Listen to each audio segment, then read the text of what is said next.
ଆଜି ଦେଖିବାକୁ ପାଇବେ ଆଜି ସୁନିନା ଏଇ ବିବେକ ସାଜିଥିବା ଲୋକର ଅସଲି ଚେହେରାକୁ ସମସ୍ତଙ୍କ ସାମ୍ନାରେ ଆଣିବେ।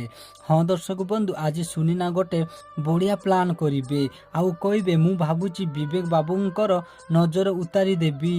ତାପରେ ଏଇ ଲୋକଟା କହୁଥିବ ସେମିତି କିଛି ନାହିଁ, ମୋତେ ନଜର ଲାଗିନି, ମୋତେ କିଏ ନଜର ଲଗେଇବ।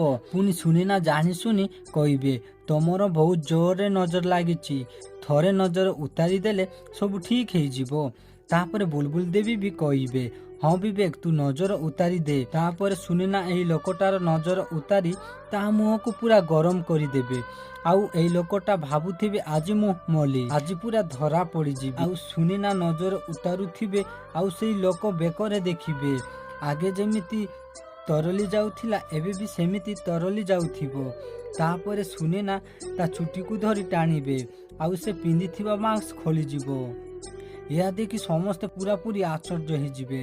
ତ ଦର୍ଶକ ବନ୍ଧୁ, ଏବେ କ'ଣ ସୁଗନ୍ଧା ଆଉ ଏଇ ଲୋକକୁ ଘରୁ ବାହାର କରି ବିବେକକୁ ଫେରି ଆସିବା ଦରକାର କି? ତାହେଲେ କମେଣ୍ଟ କରି ୟେସ୍ ଲେଖ। ତ ଆଜି ବୋଲି କିଛି ଜବରଦସ୍ତ ସିନ୍ ଦେଖିବାକୁ ପାଇବେ।